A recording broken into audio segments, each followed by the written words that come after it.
I have a question for you, and I want you to be, brutally honest with yourself. If your absolute top salesperson walked into your office right now, packed up their desk, and just walked out the door, would a huge chunk of your revenue walk out with them? That is the terrifying question. It's the nightmare scenario for any leader. It is, isn't it? But for a lot of sales leaders I talk to, if they really truly look at their organization, the answer is a very shaky yes. Mhm. And that fear, that specific anxiety of, what if my star player leaves? Well, that's what we are unpacking today. It's really the difference between owning your revenue and just renting it from your employees. Oof, that is a heavy way to put it, but you are so right. We are doing a deep dive today into some incredibly actionable insights from the sales experts. Yeah, they've laid out this fantastic breakdown. They really have. It's about creating a powerful, scalable sales process. And the core argument here is, well, it's bold.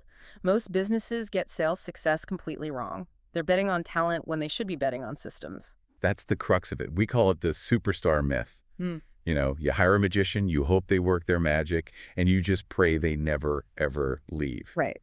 But the source material we're looking at today, specifically a framework by Nathan Davis, makes a critical point. Even the best sellers, the absolute top-tier talent, they will eventually fail if the system around them is missing or, broken. So our mission today is pretty straightforward. We want to move you from that anxiety of, I really hope my team closes this month, to having a predictable engine for growth. Right. We are moving from sales as magic to sales as a machine. Right. We're going to hand you the blueprints to build an architecture where success isn't just an accident, it's designed. Okay, so let's get into the diagnosis first, because before we can fix it, we have to admit what the problem actually looks like. Right. The sales experts use this analogy that I absolutely love. They compare a typical sales floor to a factory. It's such a powerful visual. I want you to imagine a factory. Let's say a car manufacturer. Now, imagine if every single car that came through was built differently. One worker decides, you know what, today I feel like putting the engine in the back. And another worker thinks, I'm not going to use bolts today. I think I'm going to use duct tape. Exactly. Yeah. And a third worker decides to paint the car with a toothbrush because that's their personal style. That would be absolute chaos. Just chaos. The cost would be insane. Quality would be all over the place and customers would run. They'd flee. And you certainly couldn't scale it. No way. But if you look at a lot of sales organizations, even at the enterprise level, that is exactly what's happening. You have one rep who's great at cold calling, but terrible at follow-up. Another one writes their own emails because they don't like the marketing copy. The pipeline stages mean different things to different people. It's a factory of one-offs. And the source material points out the symptoms of this chaos factory. The one that really hit home for me was the disappearance of institutional knowledge. That is the biggest risk. In a real factory, if a worker leaves, the assembly line doesn't stop. The process is documented. The next worker reads the manual. Yeah, the robot knows what to do. Exactly. But in a chaotic sales team, if your top performer leaves, they take the process with them because it lived entirely in their head. They take the relationships, the tactics, the specific phrasing that worked. Poof, it's all gone. So you're basically hitting the reset button on your revenue every single time you have turnover. Which leads to that roller coaster revenue graph that everyone hates. One great quarter, then two terrible ones, and nobody can explain why. Okay, so let's stop the roller coaster. Let's build the factory. The sales experts lay out a really comprehensive framework. It's an 11-step guide, and I found it interesting that they break it down into strategy, execution, and then optimization. And this is so important. The first 3 steps, they aren't even about selling yet. Not really. They're all about strategy. This is where so many companies trip up, right? They hire a new rep, hand them a laptop and a phone, and just say, go make it rain. Exactly. They skip straight to the tactics. They want activity. But activity without strategy is just noise. The framework is very clear. You have to start with step 1, define value. Which sounds simple, We sell logistics software. Done. Right. If only. We sell software is a description. It is not a value proposition. The question the source asks is, what unique value does your business deliver? Not what does the product do, but what problem does it solve? It's that classic, people don't buy a drill bit, they buy the whole concept. Precisely. A feature is, this car has 4-wheel drive. The value is, this car guarantees your family gets home safely in a blizzard. If your sales team can't articulate that outcome, if they don't know the blizzard story, you'll just end up competing on price. Because you haven't established any real value. None. And that flows directly into step 2. Identify the ideal customer. Who are we actually helping avoid this blizzard? A lot of sales leaders struggle with this one because of FOMO, fear of missing out. They want to cast this huge wide net. They think, well, anyone with a budget is a potential customer. Money is green, right? Why would you turn it down? Because bad revenue is toxic. If your process is built for, say, enterprise clients with long sales cycles, but your reps are chasing small shops, the whole machine just jams. You waste resources. So you actually have to be brave enough to say no to some people. You have to disqualify as aggressively as you qualify. Which brings us to step 3. Clarify positioning. The question here is, why should your ideal customer choose you over the competition? The why us question. Mm. And here's the trap. You can't just say, oh, we're nicer or we have better service. Everyone says they have great service. Even the companies with terrible service say they have great service. Exactly. It's just white noise. You need a defensible, objective reason why your solution is the superior choice for that specific customer. Maybe it's your implementation speed. Maybe it's a key integration. It has to be concrete. Okay, so just to recap this foundation, know your value, know who needs it, and know why they should buy it from you. It seems so basic, but I see it all the time. Companies rush past this to get to the action. They do. But without these 3 pillars, the rep is just making noise. They aren't building a pipeline. They're just bothering people. All right, so let's assume we've done the hard work. Strategy is set. Now we move into the mechanics, the how-to. Mm-hmm. This is where the rubber meets the road. Step 4 in the framework is lead generation. Right.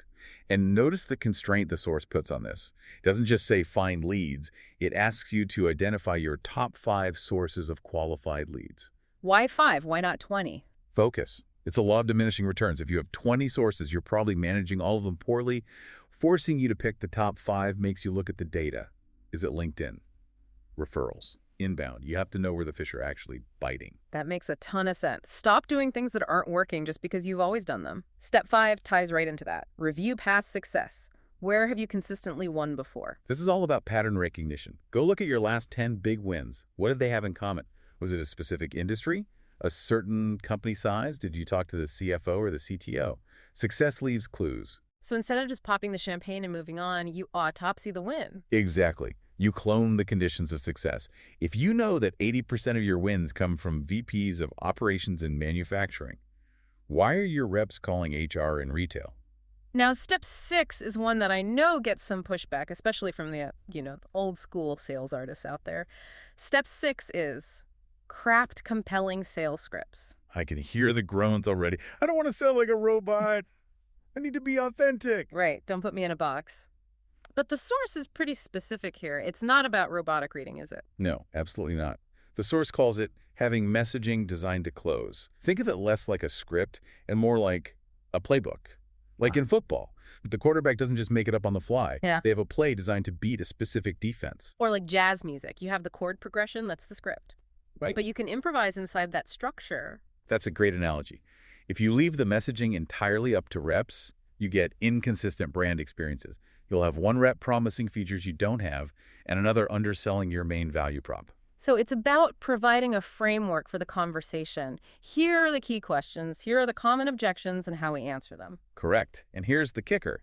It actually liberates the salesperson.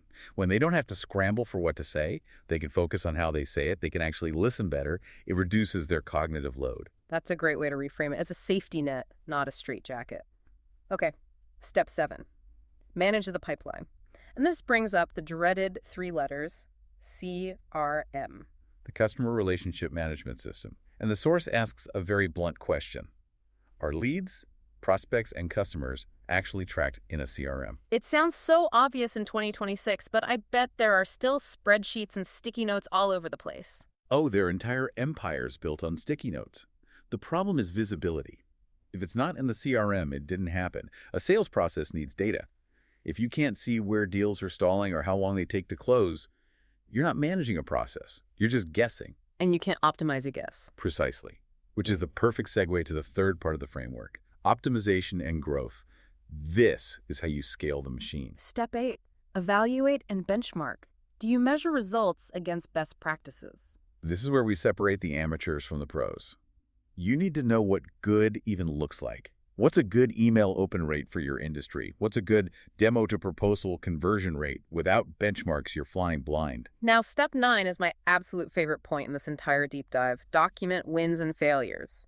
But specifically, the question is, are failures used to train the team? This is huge. Most organizations, they just bury their dead. If a deal is lost, nobody wants to talk about it. It's shameful. Let's move on. Forget it, plenty of fish in the sea. Right.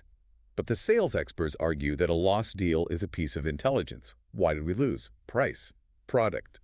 If you analyze that failure and then teach the rest of the team, hey, watch out for this objection, you turn a loss into a training asset.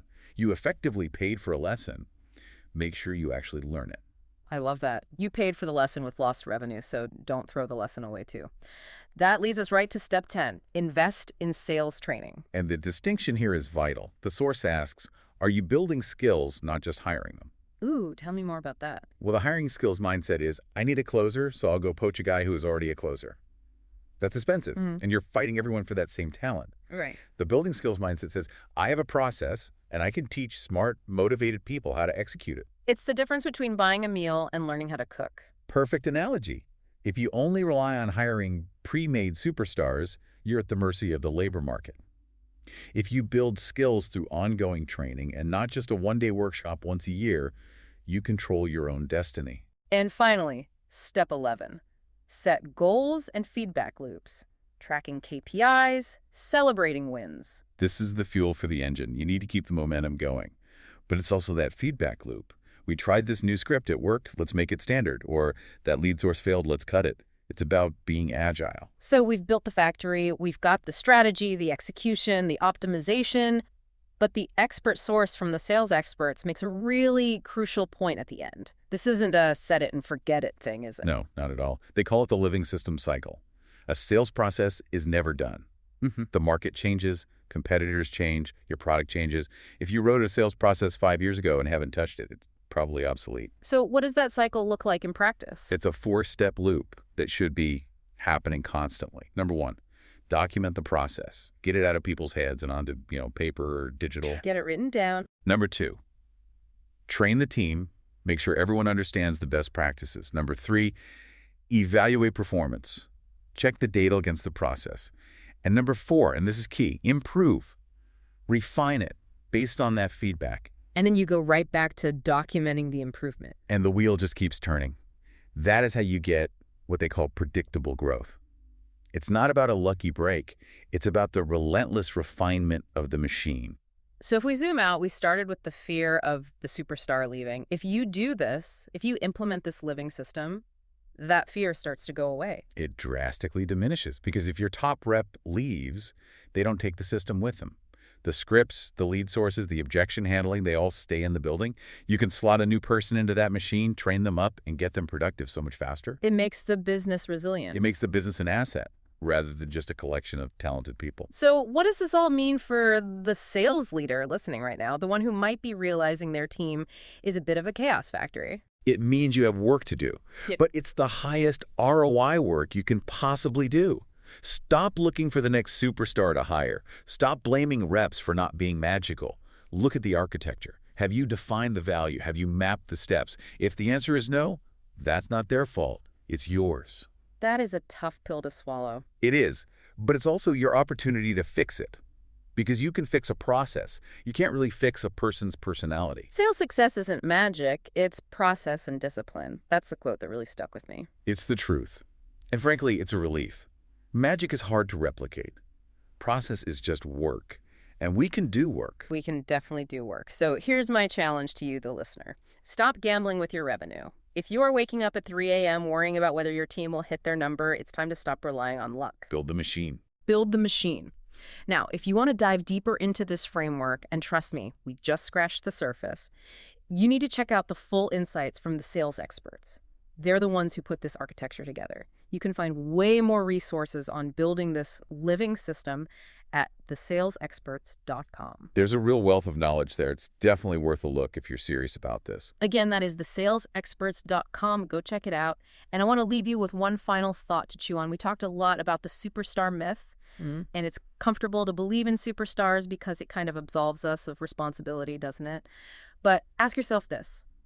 If you have to rely on a magician to close deals, what happens when the magic runs out? Because magic always runs out. But a machine, you can keep oiling a machine forever. That's the goal, predictability over magic. Thanks for diving deep with us today. Go build your factory. We'll see you next time. See you next time.